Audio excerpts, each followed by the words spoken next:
And one possible motive that's being reported will make your blood boil. I'm joined now by NewsNation national correspondent Caitlyn Becker. Caitlyn, thank you so much. What do we know about this guy? You know, we don't believe he's Amish. Ashleigh, doesn't appear he's in the Amish community, but he does live locally, and the Amish community there in Pennsylvania and the non-Amish pretty much interact kind of all the time together, and they seem pretty amicable. This is certainly a bit of an anomaly. We don't know a lot about a motive. However, his former foster daughter told a local news outlet that she believes this is a case of mistaken identity, which doesn't sit well with me because it's very confusing. But she said that people that lived in the Byler's home years before they lived there apparently adopted his grandchild, and she thinks perhaps he was just trying to get his grandchild back. Obviously, there are a lot of holes in that. Not knowing that there were new residents there for years seems confusing, and also suggesting that if it was a case of mistaken identity, then he allegedly meant to do this, but just to someone else. It all seems a little confusing and way too violent. So the criminal complaint says this: the defendant did, on or about 2/23/24, kill Rebekah Byler by shooting her in the head and or slashing her throat. Which one was it?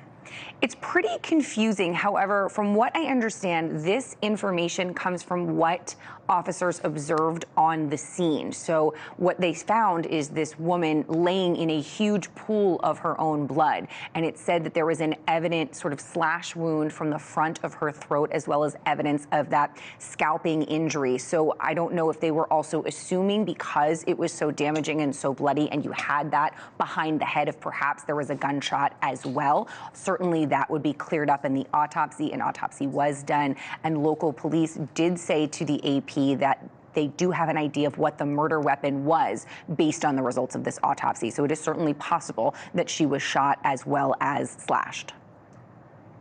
Lord, I'm sure they're going to get that cleared up. I mean, you know, the autopsy is going to know if there's a gunshot there. It's just that we don't at this point.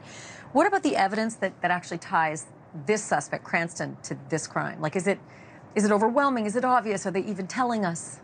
A little bit of both. There's one that's sort of obvious, and then there's a lot that they're just not telling us yet. There was a search warrant that was executed on his home that was looking for just sort of the gamut of things. Ashleigh, obviously, any ammunition or weapons or things that can cut or slice, or knives, fluids, fibers, DNA, that was all searched for when they executed that search warrant. We don't have the results of that yet, but what it seems connected police to Cranston was his car. Neighbors reported seeing a red Jeep that morning at the Byler's house, and a red Jeep was impounded by police outside of Cranston's house. So that does seem to be a pretty obvious connection here of how police got to him.